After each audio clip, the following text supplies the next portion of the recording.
In our first episode, we looked at what's critical to understand after you've migrated to the cloud with AWS. Specifically, what security risks are at play and your role in managing them. Today, let's talk about why you want to build a secure foundation of cloud infrastructure sooner rather than later. Setting up a secure foundation from the outset will provide a process and structure for everyone that has access.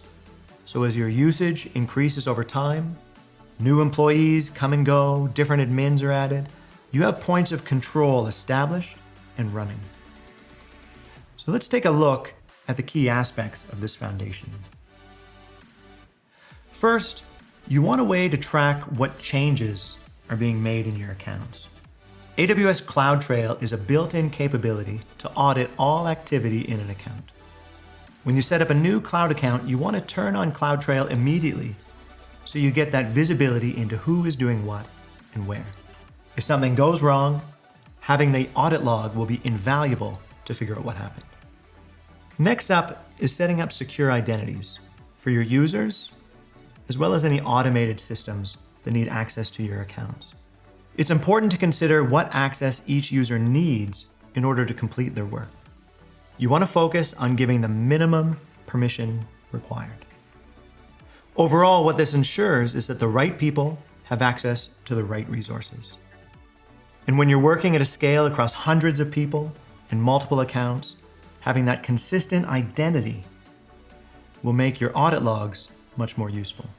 Finally, now that your foundation is set up with audit and strong identity controls, you want to minimize any manual changes within your account and instead establish a pipeline for updating infrastructure using infrastructure as code, or IAC.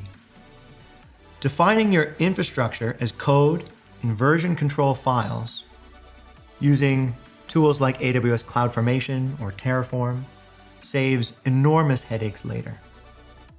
When you're just starting out, experimenting with the cloud, you're probably using the console to go in and set things up manually. And that's fine for experimenting.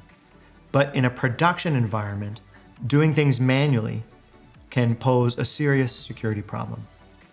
It introduces the risk of mistakes due to human error, or worse, if someone gains access maliciously, it will be impossible to separate what should be in the account and what shouldn't. This is why we build version-controlled files. Not only does it help mitigate manual configuration errors, it also allows you to build in review points along the pipeline. Things like code reviews to ensure that any and all changes will be seen by additional people, following whatever policy you set, before those changes are pushed out. Building these code review pipelines for your infrastructure as code, and all code really, is a big win when it comes to security. Now you can track when, who, and why any change in configuration was proposed, and who was responsible to review it in that process. This separation of responsibility is a common requirement for compliance standards.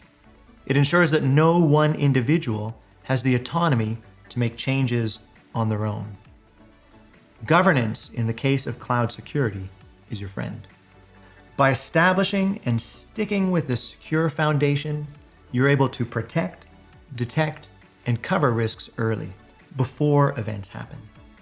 This is really what a healthy, secure cloud environment looks like. In the next episode, we'll start looking at those specific risks and how to manage them.